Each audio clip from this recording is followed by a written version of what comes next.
नमस्कार, स्वागत छ कार्यक्रम प्राइम इस्युमा। प्राइम इस्युमा हामी समसामयिक विषयवस्तुमा केन्द्रित हुने गर्छौं। लामो समयदेखि मधेस आन्दोलनका मुद्दाहरू चर्किरहेका छन्। मधेसका त्यहाँ बसेका आम जनताका मुद्दाहरू, उनका अधिकारहरू खोसिएका छन् भन्ने आवाज पनि उठ्ने गर्छ। मधेसमा बसेका आम नेपालीहरूको अधिकार सुरक्षित गर्नुपर्छ भनेर धेरै पार्टीहरू पनि दर्ता भएका छन्। पार्टीहरू राष्ट्रिय राजनीतिमा पनि सहभागी छन्, तर पनि मधेसका मुद्दाहरू ओझेलमा छन् भन्ने आवाज फेरि उहाँहरूबाटै उठ्छ। वास्तवमा ती दर्ता भएका सुचारू रहेका पार्टीहरूले कसरी काम गरिरहेका छन्, अनि त्यही पार्टीहरू फेरि टुट्छन् फुट्छन्, असन्तुष्टिहरू देखिन्छ। किन यस्तो भइरहेको छ, यिनै सन्दर्भमा पनि प्राइम इस्युभित्र जोडिने प्रयास आज हामी गर्नेछौँ। आज हामीसँग हुनुहुन्छ स्वाधीन मधेस जनअभियानका संयोजक कैलाश महतो। सबैभन्दा पहिला म उहाँलाई स्वागत गर्छु। नमस्कार, यहाँलाई स्वागत छ प्राइम इस्युमा। आरामै हुनुहुन्छ? आरामै छु। अब अहिले काठमाडौँमा हुनुहुन्छ, आफ्नो ज्वलन्त आवाज बोकेर आउनु भएको छ। खासमा काठमाडौँ किन आउनुभयो, यहीँबाट म तपाईँलाई प्रश्न गर्छु। हैन, काठमाडौँ मेरो व्यक्तिगत काम थियो। हजुर। अनि मेरो छोरा पनि यही छ। हजुर। अनि छोरालाई पनि लिनु यो पर्वमा, तिहारमा लिएर जाउँ। मेन काम त्यो थियो। म 2-3 दिनदेखि काठमाडौँमा छु र विशेष आफ्नो कामले आएको थिएँ। त्यही सन्दर्भमा ऋषिसँग कुरा भयो अनि आउनुभयो। अनि एकचोटि भेटौँ न त। अब मधेस आन्दोलनमा लामो समयदेखि तपाईँले सङ्घर्ष गरिराख्नु भएको छ होइन? यो आन्दोलनकै जगमा धेरै पार्टीहरू पनि दर्ता भए, धेरै व्यक्तिहरू राष्ट्रिय राजनीतिमा, उहाँहरू त मन्त्रीसम्म भइसक्नु भएको छ, पद पनि धारण गरिसक्नुभयो। तैपनि तपाईँहरू भन्नुहुन्छ त्यहाँका आम मधेसीहरूले चाहिँ अधिकार पाएनन् भनेर। किन यस्तो भइरहेछ? हैन, मन्त्री हुनु अलग कुरा हो। त्यो मन्त्रीले समाजको समस्या समाधान गर्नु भनेको फरक कुरा हो। मन्त्री भए, यहाँ त देशमा मन्त्री मात्र होइन, राष्ट्रपति भएका छन्, प्रधानमन्त्री भएका छन्, राजै भएका छन्। त राजा भएर देशको समस्या त समाधान भएन नि। राजनीति केका लागि भन्यो भने नि, नेपालको परिप्रेक्ष्यमा हेर्ने हो भने सांसद बन्ने, मन्त्री बन्ने, अनि मात्रै आफ्नो राजनीतिक जीवन सफल भयो भन्ने मानिन्छ नि त। त्यो मौका पाएपछि मात्रै हामीले गर्न सक्छौँ भन्ने आवाज उठ्छ। मौका नपाएपछि गर्न सकिँदैन भन्नुहुन्छ। यही कन्सेप्ट गलत छ। तपाईले बताइदिउँ, म राजनीतिमा लागेको 2044 सालदेखि हो। जब म क्लास 9 मा पढ्थेँ, कक्षा 9 मा पढ्थेँ, त्यो बेलादेखि लागेको हो। र मैले कहीँ पनि यो देशको समाधान गर्ने जुन बाटो हो कसैले लिन सकेन। म कम्युनिस्टबाट सुरु गरेको छु राजनीति हैन।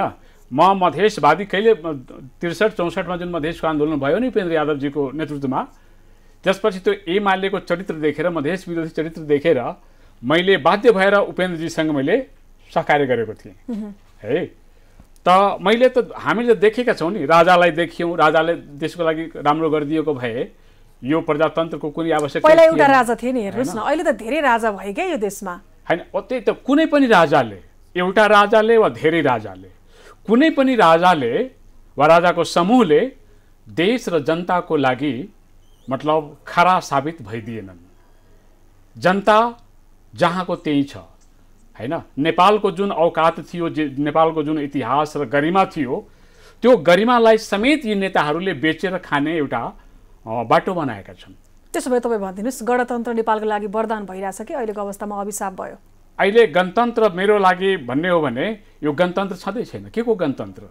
यो त व्यक्तितन्त्र हो, नेतातन्त्र हो। यसलाई गणतन्त्र भन्नै मिल्दैन। अनि प्राप्त उपलब्धि भनेर केलाई मान्ने त? संविधान जारी भयो, त्यो प्राप्त उपलब्धि हो, लडेर ल्याएको गणतन्त्र भन्नुहुन्छ। तपाईँहरू आफै नेतृत्व गर्नुहुन्छ, फेरि गणतन्त्र छैन भन्नुहुन्छ। यसमा एउटा उपलब्धि के भएको छ भने, जस्तै अब यो टेलिभिजन खुल्यो जनताको लागि। हामी जस्तो सर्वसाधारण मान्छे पनि यो टेलिभिजनमा काठमाडौँमा बोल्न पाइरहेका छौँ। हो, यहाँसम्म ठिक छ। भनेपछि अभिव्यक्तिको स्वतन्त्रता एउटा पाइयो। अभिव्यक्तिको स्वतन्त्रता हामीले पायौँ हैन। हामी जस्तो मान्छेलाई पनि यहाँहरूको अगाडि बोल्न, यत्रो ठुलो टिभीमा अन्तर्वार्ता दिन एउटा सौभाग्य पाएको छु। त्यहाँसम्मको बाटो ठिक छ। तर देश र जनताले जुन उद्देश्यको लागि आहुति दिए, बलिदानी दिए, शहादत दिए हैन, बुद्धिजीवीहरूले बुद्धि खर्चे हैन, किसान, व्यापारी लगायतका मान्छेहरूले आफ्नो पसिना र रगत बगाए, मेहनत गरे, त्यो सब फ्लप भएको छ र यो चिन्ताको विषय हो। यति समय के भयो भनौँ न। तपाईँले त अब अघि पनि भन्नुभयो, तपाईँ एमालेमा हुनुहुन्थ्यो पहिला होइन? त्यसपछि तपाईँ मधेसी मुद्दाहरूले लिएर उपेन्द्र यादवको पार्टीमा हुनुभयो। मधेसी जनअधिकार फोरम भनेर पनि पार्टी रहे, त्यसभित्र तपाईँ हुनुहुन्थ्यो। फेरि तपाईँ सिके रावतको पार्टीमा पनि हुनुभयो। स्टेप बाई स्टेप तपाईँले पार्टी परिवर्तन गरिराख्नु भएको छ। तर जहाँ पुग्नुहुन्छ नि, त्यहाँ तपाईँले खोजेका विषयमा बोल्न पाउनु भएन। भनौँ ती पार्टीले जनताको लागि काम गर्न सकेनन् तपाईले भन्न खोज्नु भएको त्यही हो सँग उसले काम गरेनन्।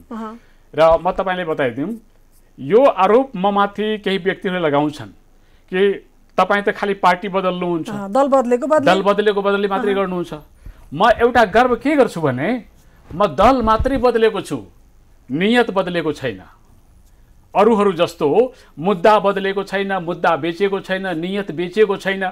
पद र पैसाको लागि कसले लाउन खोज्नु भएको त्यो पनि नाम लिदिनुस् न। सबैलाई भयो। जस्तै भनौँ न म एमालेसँग त धेरै नेताहरूसँगको ठुल्ठुलो टचमा म भइनँ हैन, जिल्ला समितिसम्म थिएँ। तर उपेन्द्र यादवजीसँगको जुन आन्दोलन हामीले गऱ्यौँ, म एउटा संस्थापक नेतै थिएँ, त्यसको केन्द्रीय नेता, जिल्ला अध्यक्ष पनि थिएँ, केन्द्रीय सदस्य पनि थिएँ। र जुन उद्देश्यले र उत्साहले हामीले मधेसी जनअधिकार फोरमको आन्दोलन गऱ्यौँ, रिस्क लिएर, त्यतिखेर माओवादीको रिस्क थियो, राज्यको रिस्क थियो, पुलिस प्रशासनको रिस्क थियो, र सबै रिस्कलाई टाउकोमा बोकेर र मतलब पन्छाएर हामीले जुन मतलब काम गऱ्यौँ, शहीदले शहादत दिए, त्यो अनुसार उपेन्द्र यादवले काम गर्न सक्नु भएन। उहाँमाथि एउटा अनौठो अहङ्कार, जातिवाद अहङ्कार, मतलब वहाँ म जस्तो कुनै यहाँ मतलब यो संसारमा मान्छे नै जन्मेको छैन जस्तो ठान्ने उहाँको जुन एउटा मतलब के पर्सनालिटी आयो हैन, हो त्यसले मधेसलाई धेरै दुःख दियो।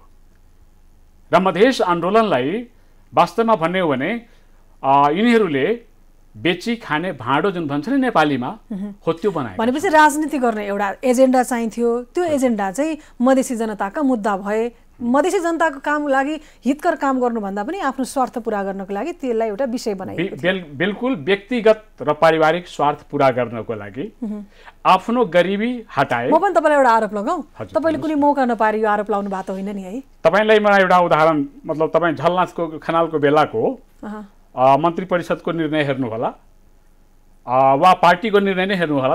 त्यति बेला मधेसी जनअधिकार फोरम नै थियो। मलाई त्यति बेला आपूर्ति राज्य मन्त्रीको पद मलाई दिइएको थियो है, मलाई शपथ गर्न पनि भनिएको थियो। तर उपेन्द्रजीको डेरामा उहाँले बोलाउनु भयो। सबभन्दा पहिला त मलाई के अवसर दियो, मलाई त्योभन्दा पहिला म सुकुम्बासी आयोगको राष्ट्रिय अध्यक्ष पनि भएँ। सुकुम्बासी आयोगको राष्ट्रिय अध्यक्ष 65 सालमा हुँदाखेरि ऋषिजीसँग मलाई मेरो भेटघाट त्यही भएको छ के। अनि सुकुम्बासी आयोगको राष्ट्रिय अध्यक्ष हुँदाखेरि जुनमा काम गर्न खोजेको थियो, जुन स्टाइलले, प्रचण्ड प्रधानमन्त्री थिए, प्रचण्डले मलाई त्यो मतलब अवस्था प्रदान गर्नु भएन।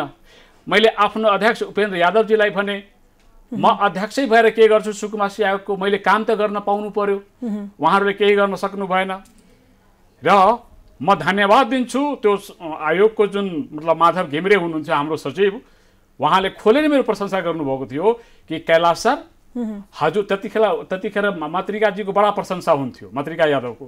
कैलाश सर हजुर जस्तो र मातृका यादव जस्तो यो नेपालमा 10 जना मान्छे मात्रै भइदियो भने यो देश धेरै छिटो सुध्रिन्छ। र म किन गर्व गरेर भन्छु भने, म किन उहाँ माधव घिमिरेलाई पनि म याद गर्छु भने, किनकि म आयोगको अध्यक्ष हुँदाखेरि मेरो हुन त हैसियत राज्यले दिएको थिएन, सरकारले। तर मान्छेहरूको बाहिर के थियो भने, जस्तै रौतहटका जुन चिनी मिल थियो, गरुडाको चिनी मिल, त्यहाँका लगभग 20-25 जना मान्छे एउटा समूहमै आए म कहाँ कि सर हजुरले मेरो त्यो हाम्रो त्यो काम गरिदिनुहोस्, चिनी मिलको बाटो के अरे मतलब के भन्छ जमिन जग्गा मिलाइदिनुहोस्, हजुरलाई हजुरको मुखार बिन्दुबाट के निस्कन्छ हामी त्यो गर्छौँ। अनि मैले माधव घिमिरेजीलाई भने, अनिता कोइराला हुनुहुन्छ काठमाडौँकै हुनुहुन्छ, उहाँ कम्प्युटर लेडी हुनुहुन्थ्यो, उहाँहरूलाई भनेर यो चक्काहरूलाई अफिसबाट निकाल्नुहोस्, यो सरकारी जमिन मसँग के अरे दलाली गर्न आएको हो, निकाल्नुहोस्। अनि उहाँले निकाल्नु भएको हो। त्यस्तै भैरहवाको जुन चिनी मिल एयरपोर्टको ठिक सामुने छ नि, हो त्यहाँ पनि त्यस्तै म कहाँ प्रस्ताव आयो हैन कि यो जग्गा मिलाइदिनु। ठाउँ-ठाउँमा अनियमितता, ठाउँ-ठाउँमा भ्रष्टाचार गर्ने उकास्ने मान्छेहरू प्रशस्तै छन्। त्यसलाई चिन्न नसक्नु पनि राजनीतिक दलका नेतृत्व गर्ने मान्छेहरूको कमजोरी हो हैन? त्यही भ्रममा परिरहेका छन् नेतृत्व गर्ने नेताहरू। तपाईँलाई मैले यहाँलाई सोध्न मन लाग्यो, तपाईले मधेसी जनअधिकार फोरमबाट अलग हुनुभयो, त्यसपछि तपाईँ सीके राउतसँग सहकार्य गरेर अगाडि बढ्नु भएको थियो हैन? म त्योभन्दा अगाडि पनि म राजेन्द्र महतो कहाँ गएँ, त्यो त सबै मधेसवादी दलहरू भइहाल्यो नि। हजुर त्यसपछि म सीके राउत कहाँ गएँ। अनि सीके राउतमा हामी चुनाव पछाडि 2070 को चुनाव पछाडि यसै चुनावमाथि हामी छलफल त्यसो के अरे परिणाममाथि छलफल गर्न बसेका थियौँ परासीमा। अनि अचानक सीके राउतको एउटा पर्चा मेरो हातमा कसैले दियो अनि मलाई बडा खुसी लाग्यो कि शान्तिपूर्ण तरिकाले मधेसलाई स्वतन्त्र गर्न सकिन्छ गान्धीको स्टाइलमा, बुद्धको के अरे अहिंसावादको मतलब सिद्धान्तमा। मलाई बडा मन पर्यो।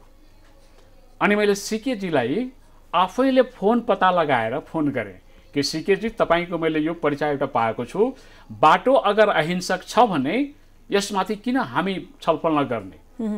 अनि हाम्रो कुरा भयो। सीकेजीले मलाई के भन्नुभयो भने कैलाश सर तपाईँ के अरे प्रोफेसर साहब हुनुहुन्छ होइन? मैले भने हो। अनि तपाईँको म 202 मधेसका इतिहास जुन छ नि हो त्यसको 263 या कति पेजमा तपाईँको बारेमा मैले चर्चा पनि गरेको छु, मधेस आन्दोलन ताकाको। मलाई खुसी लाग्यो। अनि त्यसपछि मैले सीकेजीलाई 2071 भाद्र 21 गतेको दिन परासीमा बोलाए। तपाईँ स्वतन्त्र मधेस गठबन्धनको सहसंयोजक पनि हुनुभयो, संगठन प्रमुख पनि बन्नुभयो पछि। हजुर हजुर हैन? अब तपाईँ जेल पनि पर्नुभयो। जेल पनि परे। 13 चोटि मैले गिरफ्तारी दिएको छु, पुलिसको गिरफ्तारी। र सीकेजी जब लास्टमा जेलमा फेरि पर्नुभयो, म पनि उहाँ जतिकै जेलमा थिएँ। तर अहिले तपाईँले सीके राउतको पार्टी पनि जनमत पार्टी पनि त्याग्नुभयो। मेरो प्रश्न यहाँनिर, तपाईँ फेरि यहाँनिर किन अहिले असन्तुष्ट हुनुभयो? हैन, त्यो जनमत पार्टी अब पार्टी नै चाहिएको भए मैले भने नि कैलाश महतो मन्त्री पद मैले पाएकै थिएँ। मन्त्री पद मैले किन स्वीकारिनँ? किनकि त्यो मन्त्री बनेर मधेसको मैले समस्या समाधान गर्न सक्ने स्थिति मैले देखिनँ। त्यही भएर मैले मन्त्री पदमा गइनँ। र पार्टी नै चाहिएको भए वा मन्त्री चुनाव नै लड्ने मतलब मेरो इच्छा भइदिएको भए म सीके राउतको स्वतन्त्र मधेस गठबन्धनमा किन जान्थेँ? त्योभन्दा राम्रो त के अरे मधेस क्रान्तिकारी फोरम उपेन्द्रकै पार्टी राम्रो थियो। हिजो अस्तिसम्म तपाईँ जेलमा हुनुहुन्थ्यो। यसभन्दा अगाडिको सरकार केपी ओलीको हुँदाखेरि तपाईँहरू बाहिर आउट हुनुभएको हो होइन? बाहिर निस्किनु पाउनुभएको, खुला तपाईँहरूले हावामा सास फेर्न पाइरहनु भएको छ, आफ्ना एजेन्डाहरू यसरी वकालत गर्न पाइरहनु भएको छ। फेरि तपाईँ बाहिर निस्किसकेपछि चाहिँ किन अलग हुनुभयो भन्ने एउटा कुरा, एउटा असमझदारी के छ भने मान्छेले नबुझेको के हो भने तपाईँहरूलाई पनि बताइदिउँ। यो सीकेजीको मतलब प्रोपोगन्डा हो, प्रचार हो कि हामी उकुस मुकुसमा थियौँ, हामी प्रतिबन्धात्मक अवस्थामा थियौँ, हामी गलत कुरा हो। हामी भूमिगत कहाँ थियौँ? कहिले थियौँ भूमिगत? हामी खुलेरै कार्यक्रम गर्थ्यौँ। राज्यको पुलिसहरू त्यहाँ हुन्थे, हो कहिलेकाहीँ पुलिस समात्थे, त्यो अलग कुरा हो। तर भूमिगत स्टाइल कहिले पनि हाम्रो थिएन। हो कुनै कार्यक्रम गर्दाखेरि जस्तै सीकेजी कहीँ कुनै कार्यक्रममा जाँदाखेरि पुलिस समात्ने भएको हुँदा कहिलेकाहीँ उनी मतलब छुपेर होइन लुकेर गर्नुपर्थ्यो त्यो। तर हामी कहाँ कहिले भूमिगत भयो र मतलब त्यो सहमति पछि सीके राउतको पार्टी भूमिगत थिएन, कहिले पनि थिएन। त्यो भूमिगत जनताको माझमै थियो, जनताको लागि यहाँले काम गरिराख्नु भएको थियो। बिल्कुल खुलेर हामीले काम गरेका थियौँ। फेरि के को लागि सरकारसँग सहमति गर्नु पर्यो? अब त्यो सीकेलाई सोध्नु पर्यो, सीकेजीलाई के सहमति भयो त्यो तपाईँहरूलाई पनि थाहा होला नि? तपाईँ पार्टीको सहमति हामीभन्दा बढी तपाईँहरूलाई थाहा छ, किनकि जुन राष्ट्रिय सभागृहमा बोलाइयो नि मलाई पनि अचानक बोलाइयो र मसँग त बेइमानी नै भएको होइन। सीकेजी एउटा दलिल के दिनुहुन्छ भने कैलाश महतोले मतलब थाहा पाएर यो मतलब गल्ती गरेको होइन। कैलाश महतोलाई सहमतिको बारेमा थाहा थियो। यो सहमतिको बारेमा 1 वर्षदेखि हाम्रो एक्सर्साइज भइरहेको थियो। हाम्रो दर्जनौं बैठकहरूबाट हामीले निर्णय गरेका छौँ। त कैलाश महतो एउटा गलीकुचीको मान्छे त थिएन। कैलाश महतो त्यो सङ्गठनको सह-अध्यक्ष थियो, ठिक छ? कैलाश महतो सङ्गठन प्रमुख थियो। त मेरो बिना त कुनै मिटिङ हुने कुरै थिएन। तर तपाईलाई अलग राखेर उहाँले छलफल गर्नुभयो, त्यो सहमतिको कुरा। अगर मेरो सहमति छ भने त बिना म्यान्डेटिङको सहमति हुँदैन।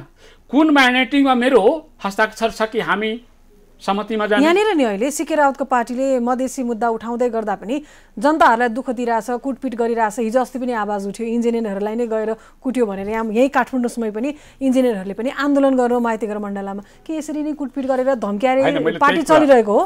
उहाँहरूले भनौँ न पैसा असुलिरहेर पार्टी चलाइरहेको हो। तपाईँले त सङ्गत गर्नु भएको छ नि त, तपाईँ त्यही पार्टीको हिस्सा हुनुहुन्थ्यो। यहाँनिर तपाईँलाई सोध्न मैले पार्टीको हिस्सा मलाई नभन्नुहोस् न, म पार्टीको हिस्सै होइन। मैले 11 बुँदे सहमति भएकै दिन मैले यही काठमाडौँमा विरोध गरेको हो। मसाला कटेज त्यो हिस्सा होइन कसरी भन्ने? तपाईँ त्यही विषयलाई लिएर त जेलसम्म जानुभएको थियो। म स्वतन्त्र मधेसको लागि जेल गएको थिएँ। म यो चुनावी जुन छ नि यो अहिलेको प्रणालीमा यो प्रणाली स्वीकार्नको लागि मैले उहाँलाई साथ दिएको थिइनँ। तपाईँ के त प्राध्यापक हो अथवा नेता हो अथवा समाजसेवी हो के भनेर चिन्ने त हामी त्यसो भए तपाईँ? होइन, म मेरो पेसा त प्राध्यापकै रहेको हो, तर जुन मधेसको जुन समस्याहरू मेरो नजरमा पनि देखियो त्यसपछि मैले के ठाने भने म प्राध्यापक भएर एउटा परिवार मात्रै चलाउँछु, म एउटा परिवारलाई मात्रै। होइन, प्राध्यापक भएर तपाईँले राजीनामा दिनुभन्दा अगाडि यो समाजलाई परिवर्तन गर्न सक्छु, धेरै विद्यार्थीको भविष्य मेरो हातमा छ भनेर ती विद्यार्थीलाई सही मार्गमा लाने सक्ने शक्ति तपाईँसँग थियो नि त। आज म गर्व गर्छु किनकि म एउटा स्कुलको सयपत्री हाई स्कुलको म प्रिन्सिपल थिएँ, परासीमा क्याम्पसको म एउटा लेक्चरर थिएँ र मैले पढाएको विद्यार्थीहरू आज 52-53वटा देशमा राम्रो राम्रो ठाउँमा छ। म त गर्व गर्छु नि, र त्यहाँ मैले जति मैले गर्न सके गरेँ। र अब मैले पढाएर मात्र हुँदैन, जबसम्म कुनै समाज राजनीतिमा इन्भल्भमेन्ट उसको हुँदैन, राजनीतिमा प्रत्यक्ष उसको सरोकार हुँदैन, तबसम्म त्यो पढाइ लेखाइ गरेर मात्रै केही हुनेवाला छैन। तपाईँ फेरि पार्टीको होइन भनेर चाहिँ किन भन्नुहुन्छ त? तपाईँ राजनीति गर्न नै पार्टीमै हुनुभयो नि त, म पार्टीको व्यक्ति होइन किन भन्नुभयो त त्यसो? होइन, मैले भने नि म के अरे मतलब पार्टीको व्यक्ति थिएँ, उपेन्द्र यादवको पार्टीको व्यक्ति थिएँ, मधेसी जनअधिकार फोरमको व्यक्ति थिएँ, म नेता पनि थिएँ।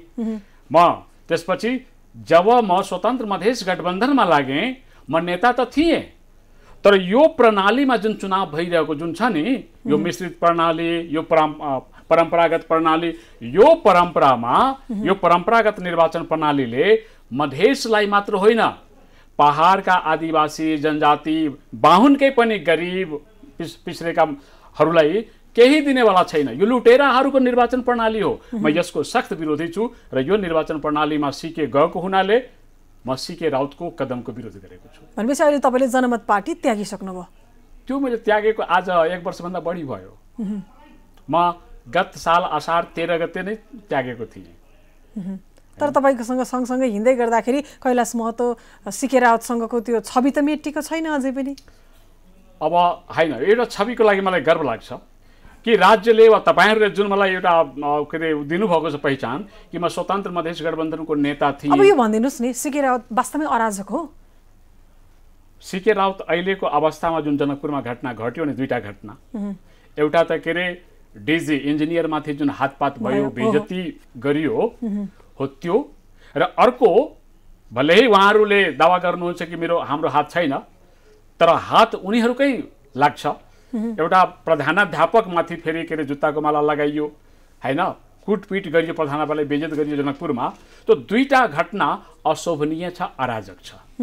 अराजक हो भन्नु मान्नुहुन्छ? अब यसकै भलमा तपाईँले अहिले स्वाधीन मधेस जनअभियान भनेर चलाउनु भएको छ, त्यसको संयोजक तपाईँ हुनुहुन्छ। अब यो चाहिँ के को लागि भनिदिनुहोस् न त? यो हो राजनीतिक निकासको लागि। र राजनीतिक निकास कस्तो भने हामी निर्वाचनको विरोधी होइन, तर निर्वाचन पद्धतिको विरोधी हो। यो निर्वाचन जुन प्रणाली छैन, मिश्रित छ नि, मिश्रित निर्वाचन प्रणाली, यो मिश्रित निर्वाचन प्रणाली मधेसी, आदिवासी जनजाति, पहाडको आदिवासी जनजाति र सामान्य गरिब मान्छेको यो दुश्मन हो। यो अब फेरि निर्वाचन आउँदैछ नि तिनै तहको। अब त्यो त आवधिक निर्वाचन हो, त्यो त हुन्छ नै, तर हामी के चाहन्छौँ भने स्वाधीन मधेस जनअभियान के चाहन्छ भने यो चुनाव जुन हुन्छ नि, आउनेवाला चुनाव, यो प्रणाली अन्तर्गत नहोस्, प्रणालीमा सुधार। तपाईँहरू अभियानमै मात्र केन्द्रित हुनुहुन्छ कि पछि यसलाई एउटा पार्टी बनाएर सशक्त रूपमा लाने योजनामै हुनुहुन्छ त? तपाईँ एउटा बताइदिनुहोस्, एउटा विद्यार्थी जब पढ्छ, नर्सरीदेखि क्लास MA सम्म पढ्छ, PhD गर्छ, त उसले त एउटा भविष्य हेर्छ नि, होइन, एउटा टिचर बन्छ, इन्जिनियर बन्छ, डक्टर बन्छ, पत्रकार बन्छ। अनि हामी जब यो अहिले त हामी सङ्घर्षमा छौँ, अभियानमा छौँ, त्यो अभियान हामीले चलाउँदाखेरि के मतलब सिके राउतको लागि छोडिदिने हो? केपी शर्मा ओलीको लागि छोडिदिनु भयो? हामीले लडिदियौँ, हामीले के अरे बाटो समाधानको एउटा बाटो निकालिदियौँ, अब केपी शर्मा ओली की जिन्दाबाद हो, अब केपी शर्मा ओली चाहे उपेन्द्र यादव जिन्दाबाद, राजेन्द्र महतो जिन्दाबाद गर्नको लागि होइन। जसले लड्छ उसैले आफ्नो अनुसार, होइन, पब्लिकको अनुसार, जनताको म्यान्डेटको अनुसार पार्टी खोल्छ, किन खोल्छ? अब एक्लै पढ्दै गर्दा केही सीमित साथीहरूलाई लिएर जानु होला, तपाईँले बोलेका कुराहरू बिक्लान्? हेर्नुहोस्, के हुन्छ भने म बीपी कोइरालाको जीवनीबाट प्रभावित छु। बीपी कोइरालालाई पनि मान्छेले त्यस्तै भन्थे, मनमोहन अधिकारीले पनि मान्छेले त्यस्तै भन्थे, कम्युनिस्टका संस्थापक नेतालाई पनि त्यस्तै भन्थे। गान्धी हामी त गान्धीको स्टाइलमा के अरे उ गरेको। गान्धीको देशमा 565वटा राजा रजौटाहरू थिए, एउटाले पनि साथ दिएनन् गान्धीलाई। गान्धीले कसको वकालत गरे? मजदुर, किसान, भैँसी चरवा, गाई चरवा, बकरी चरवा, होइन, यिनीहरूको वकालत गरे। सामान्य मान्छेको मत लिएर के अरे ऊर्जा लिएर उनले काम गरे। र म पनि त्यही विश्वास गर्छु। म फेरि कसैको विरोधी होइन, म विनोद चौधरीको पनि विरोधी होइन, होइन, कसैको धनाटेको पनि विरोधी होइन, तर उनीहरूको आफ्नो मजबुरी होला। हामीलाई खुलेर साथ नदेलान्, हामीलाई खुलेर साथ दिन। कोसँग पीडा छ, पीडित मान्छे नै डक्टर कहाँ जान्छ, स्वास्थ्य जाँदैन। अब तपाईँको सङ्गठन कतिको बलियो छ त्यो पनि भनिदिनुहोस्, किनभने सङ्गठन जति बलियो बनाउन सक्नुभयो जनताको विश्वास जित्न त्यति सजिलो पर्छ नि त तपाईँहरूलाई, मान्नुहुन्छ? यो एकदम सही कुरा हो। यो अब हामीलाई दुःख कहाँ लाग्छ भने हामी सीके राउतको बारेमा धेरै कुराहरू त्यो गत साल असार मतलब महिनासम्म मैले थाहा पाएँ, होइन, भित्री कुराहरू, होइन। अब त्यो कुरा यहाँ भन्न अलि टाइम लाग्ला धेरै, है। र यो कुरा जेठ 7 गते बुधबारको दिन थियो 2077, र त्यो दिन एउटा कम्युनिस्ट पार्टीकै मेरो साथीले मेरो डेरामा आएर केही कुराहरू बताए सिकेरतको बारेमा, होइन। केपी शर्मा ओलीकै मान्छेको मतलब के मान्छे।